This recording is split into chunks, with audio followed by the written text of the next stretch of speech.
You know what's the most common question which I get from most of the students who are practicing for their PT test? How do I improve reorder paragraph? I have tried everything, I practice a lot, I know all the rules, but I'm not able to improve. As a result, I waste a lot of time on reorder paragraphs and I do not have enough time for reading fill in the blanks. This is the main problem which I am going to solve in this video. In this video, I am going to tell you how you have to solve each and every reorder paragraph within 2 minutes. I am going to give you some special rules which you probably don't know till now, which will ease the game for you, which will make things very easy for you. So this video will focus on how important the reorder paragraphs are, how much time you need to spend, what's the marking criteria, what are some special rules which you need to follow, and how you have to solve each and every reorder paragraph. I've got a complete slideshow for you, I've got a presentation for you. I'll be sharing my screen and I'll really request you to take down notes so that you don't have to watch the video again and again, you don't waste your time and money, and you improve your reorder paragraph. So let's get started.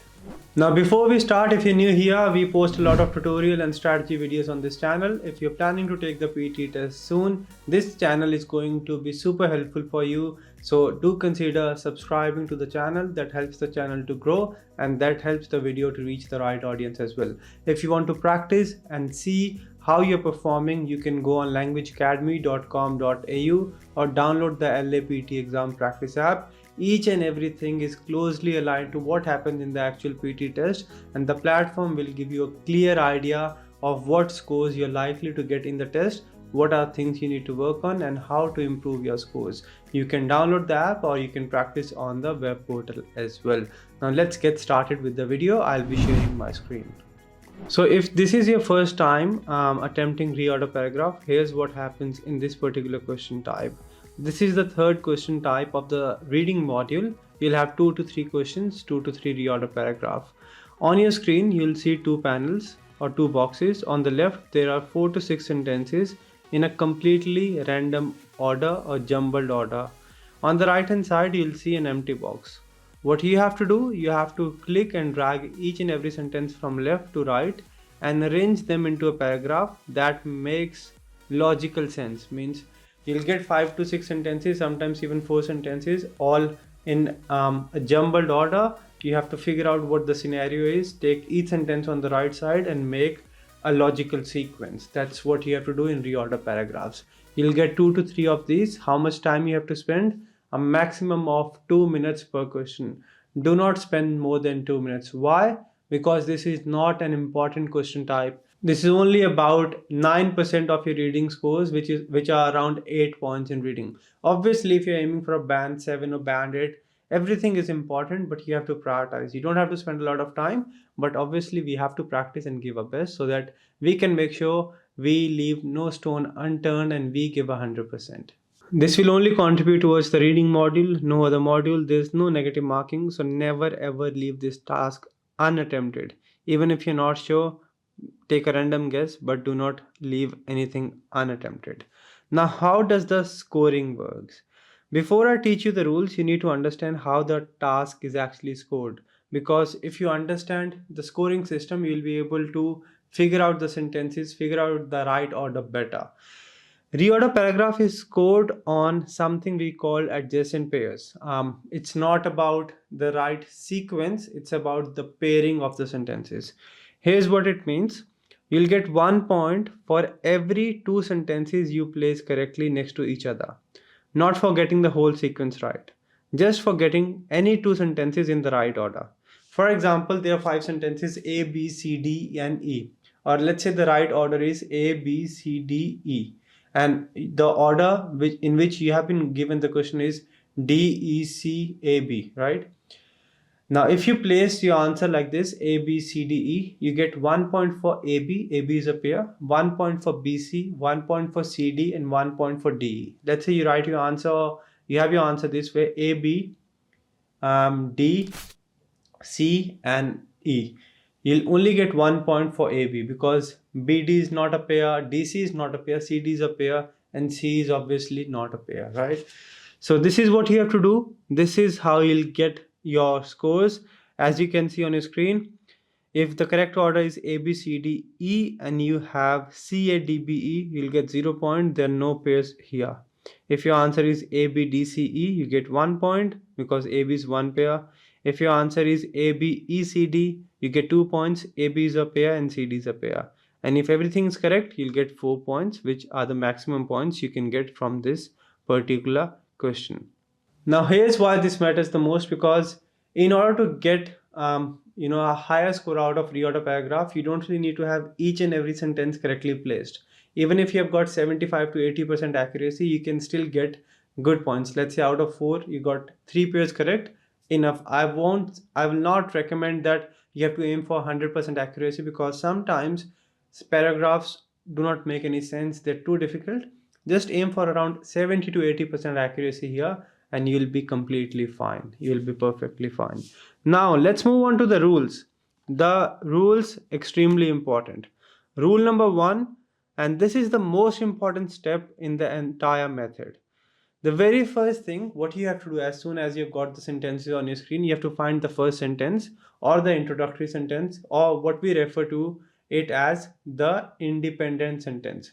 What is an independent sentence? A sentence which you can use to start off your conversation or start off your paragraph or anything. All right.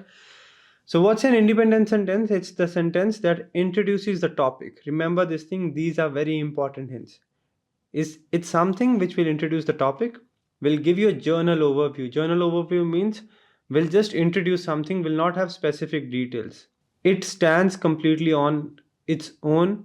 You don't really need any other information or any other sentence to understand what they're talking about in this particular sentence. For example, if I say he's a good boy, it's not an independent sentence because we don't really know who he is. We need another sentence whereby we get to know who the person we're talking about in the sentence is. All right. And then this is almost always the first sentence of the paragraph. So how do you find it? You have to look for these hints. First of all, it will give you journal information. It will not have some specific or in-depth details. It will introduce something. All right. So it will give you journal idea, will introduce something such as a person's name, technical term, book title, research, situation, or concept. Number 3, it should make complete sense by itself. It will not rely on any other sentence for any kind of information. And number 4, again, I've told you it will not rely on any other sentence for any kind of information.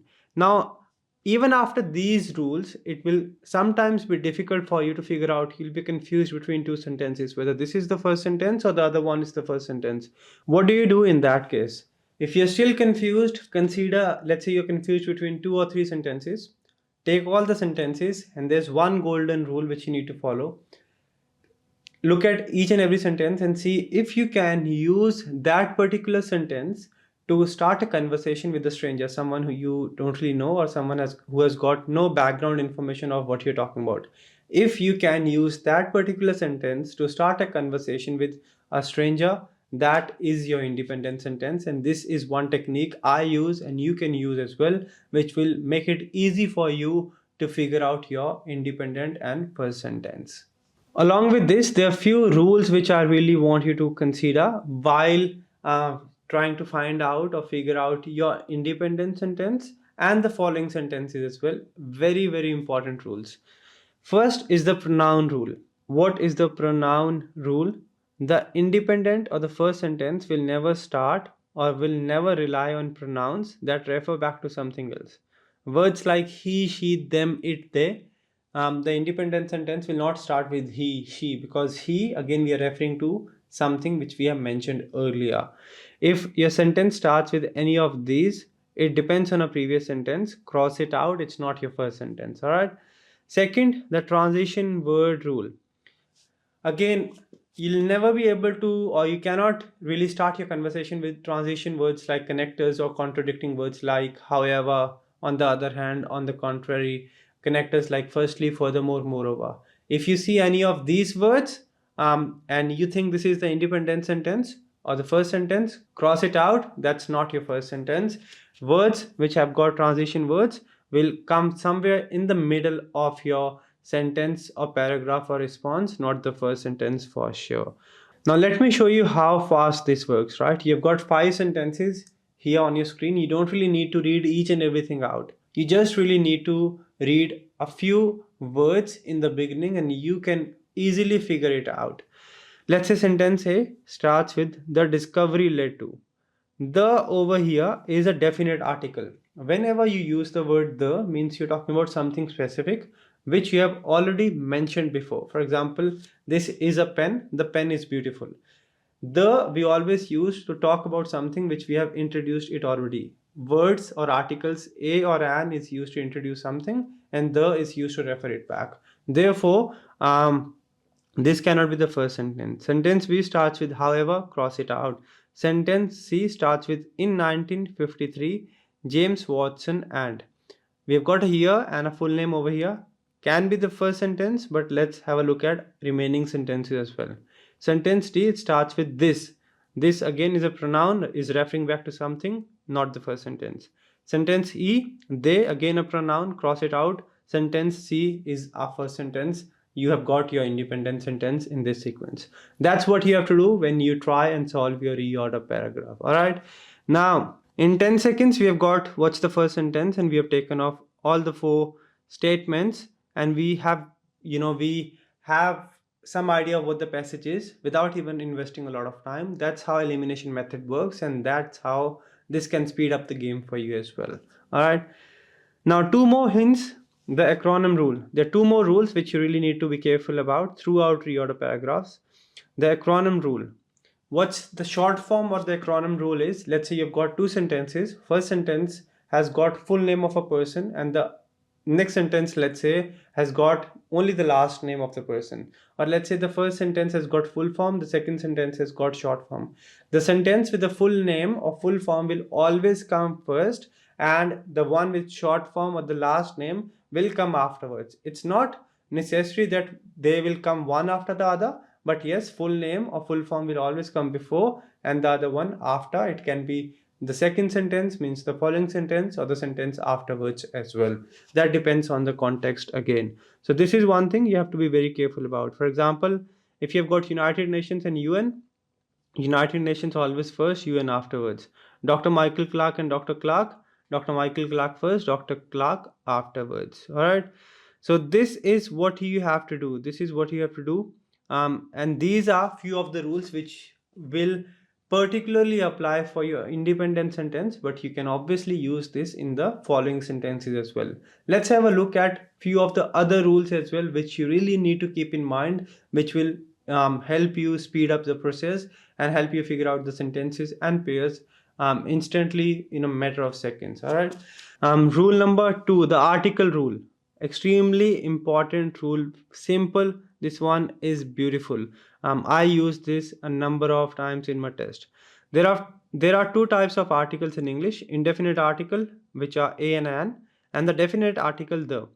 When do we use a or an? Whenever we talk about something or introduce something for the very first time, we use a or an. When we talk about it again, when we refer to it again, we use the article the.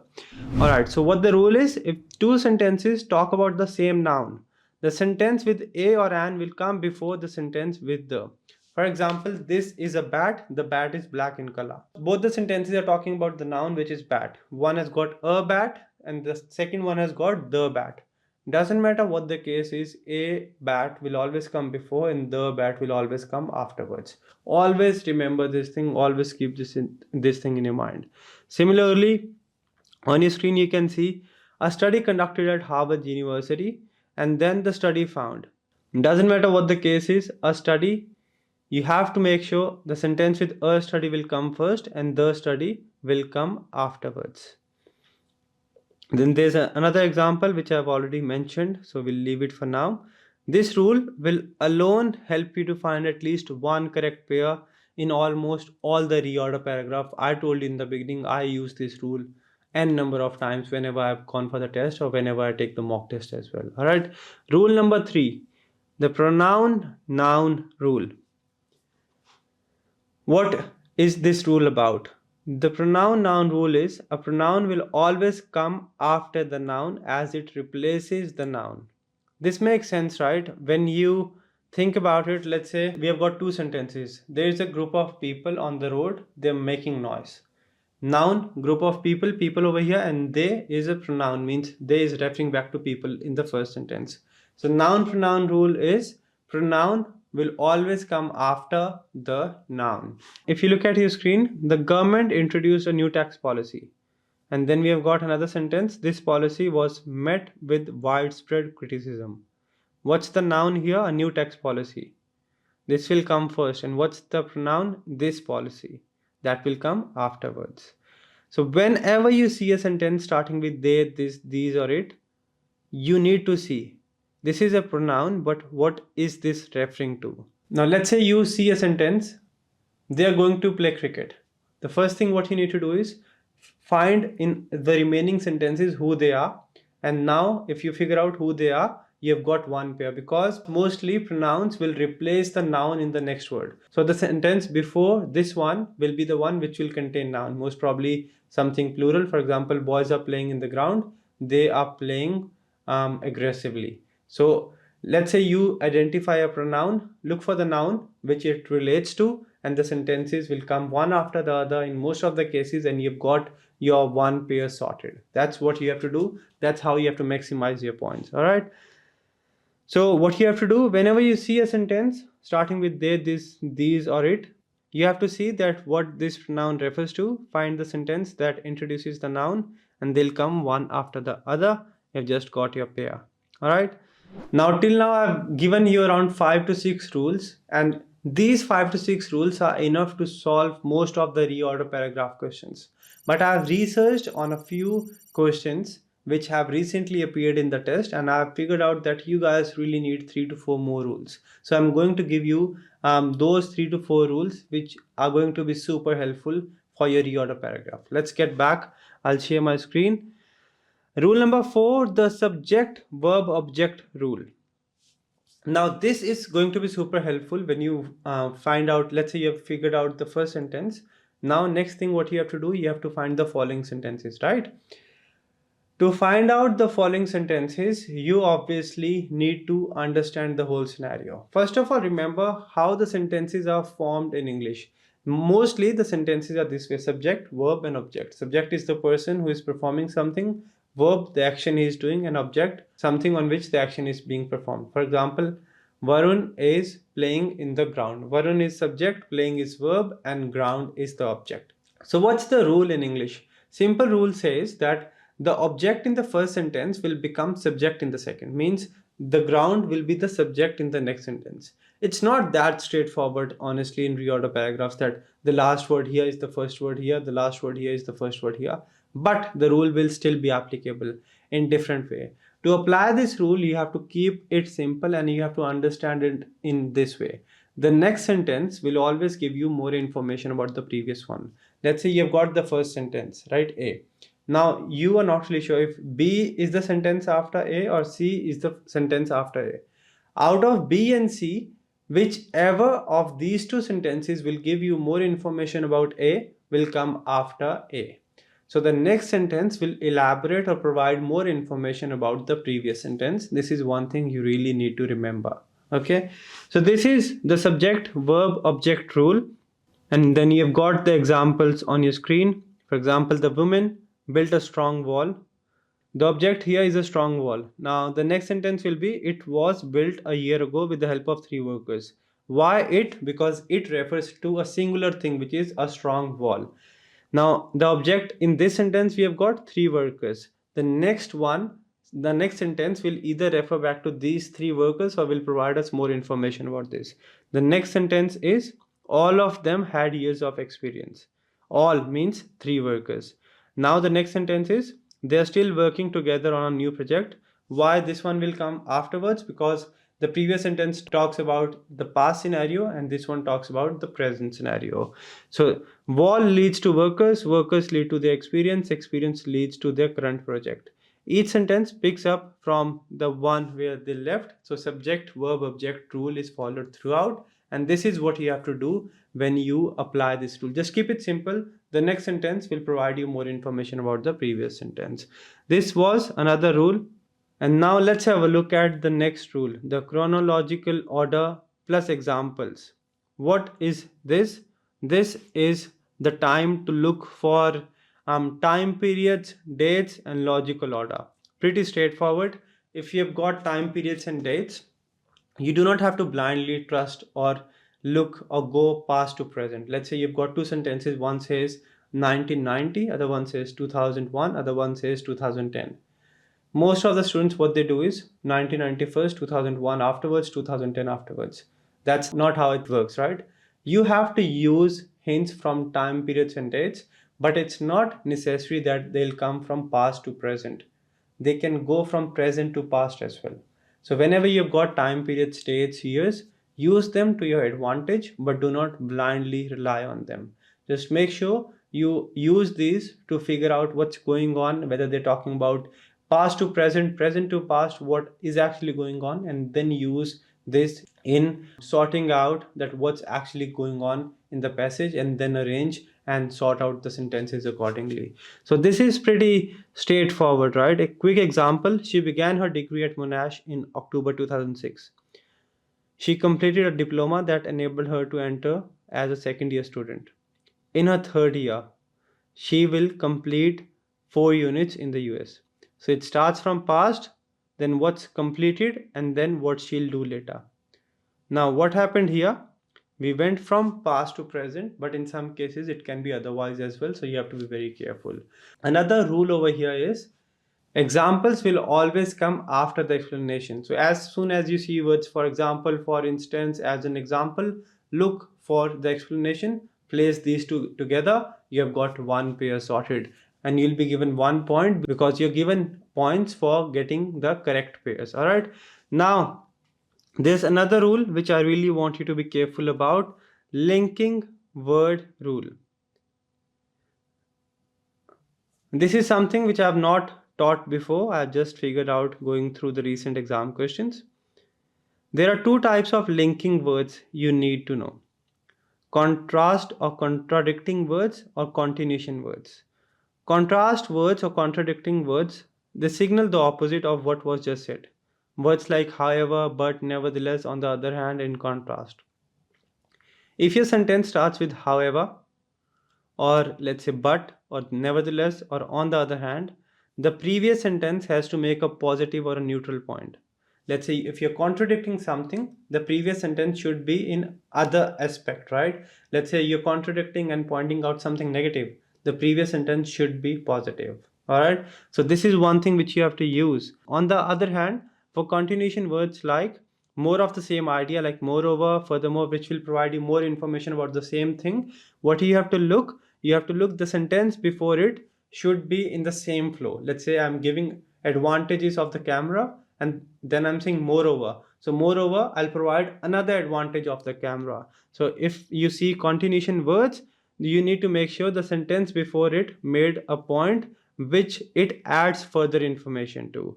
Why is this important? Because whenever you see a linking word, you can easily figure out that yes, the previous sentence is this and the next sentence is this, and you can figure out one more pair in an easy manner.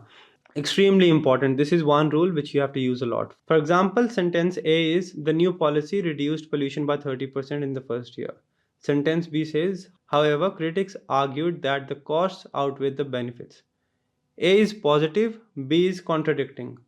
And now we have got the word however as well. So we have got however, negative, and first positive. So the positive one will be first, then however, then negative.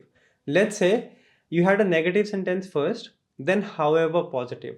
Then in that case, negative would have been first, however positive, because however is a bridge between these two sentences. So whatever sentence has got continuation words or contradicting or contrasting words will come after the neutral or the first or the initial statement. Remember this thing.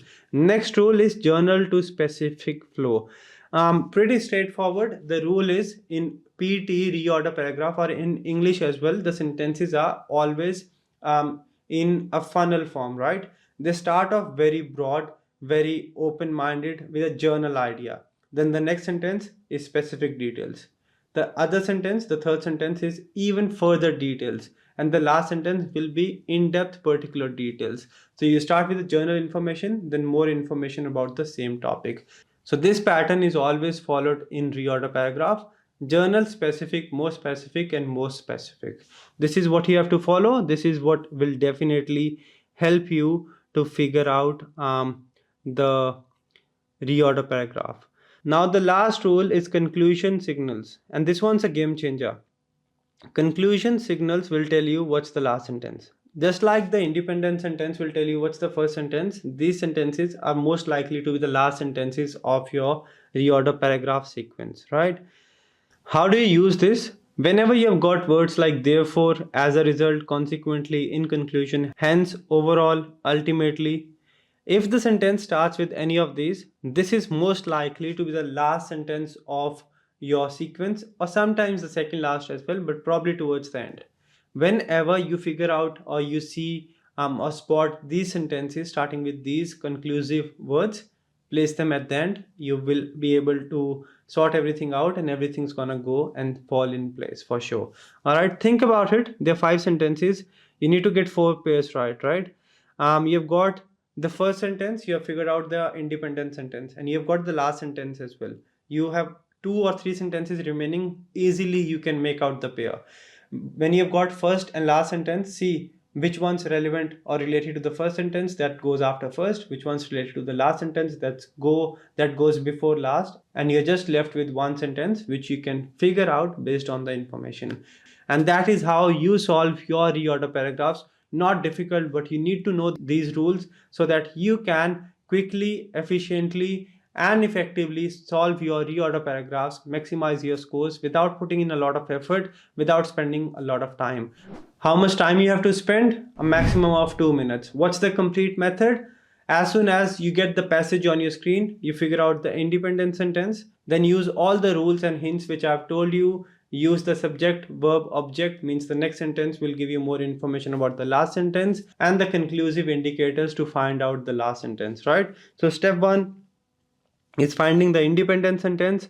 Step 2, you can either find the following sentences or the last sentence, then find the obvious pairs using article rules, noun pronoun rule, subject verb object rule, acronym rule, and then use time periods and dates as well. And then at the end, once you have sorted everything, quickly read, see if everything's making sense. If yes, well and good, move on, you are done.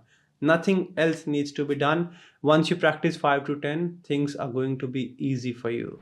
Now, before we finish this video, I've got few common mistakes in reorder paragraphs which I really want you to take care of. So what's mistake number 1? Reading each and every question or each and every sentence in detail. Just scan it. You don't really have this much time. Look for the hints, look for the words. That way you'll be able to figure out which sentence will go where, right? Try not to go in too much detail. Mistake number 2, trying to understand the full meaning of the passage. You don't really need to do that. You have to just use the hints, see what they're actually trying to say, and see which one is related or which one's providing more information about which sentence, so that you can make pairs. Mistake 3 is spending a lot of time. I've just told you maximum of 2 minutes, not more than that. And then one mistake, changing the answers again and again. You sort out the pairs, you look, you play with it.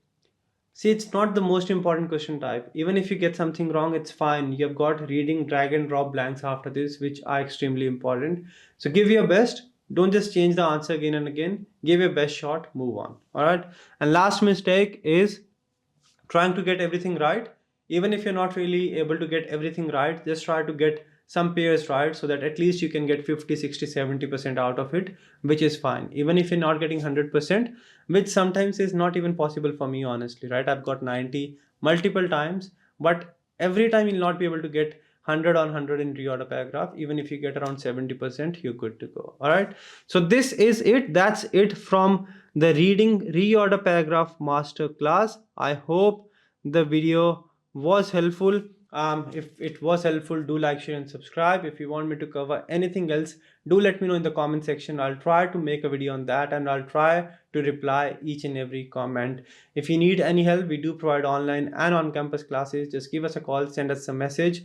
We will be with you and we will give 100% to help you out, like we have helped more than 50,000 students till date. Doesn't matter where you're living, we have got you covered. We have got PT sessions, online sessions running in 13 different time zones. If you're preparing for PT Core, PT Academic, PT UKVI, we have got you covered. Just send us a message, give us a call, or visit our website, fill the form. Our team will be with you and we'll make sure you get your desired scores and you don't waste your time and money. I'll highly recommend you to practice on languageacademy.com.au or download the LAPT exam practice app. You can practice anything you want. You'll be given AI feedback, AI scores, tutor feedback, and analysis on where you've gone wrong, what you need to do, and how you have to achieve your desired scores. Also, make sure you take the reading extensive mock test, reading full mock test, and the actual full mock test, so that before the test, you expose yourself to the real exam scenario and everything will feel easy. There will be no surprises on the test day. That's it from this video. I hope the video was helpful. I'll see you in the next video. Till then, take care, stay safe, and keep on practicing. And go on languageacademy.com.au or download the LAPT exam practice app. Also, I've attached the link to the PDF of this particular class. You can download, have a look, and keep it handy for your reference. I'll see you in the next video.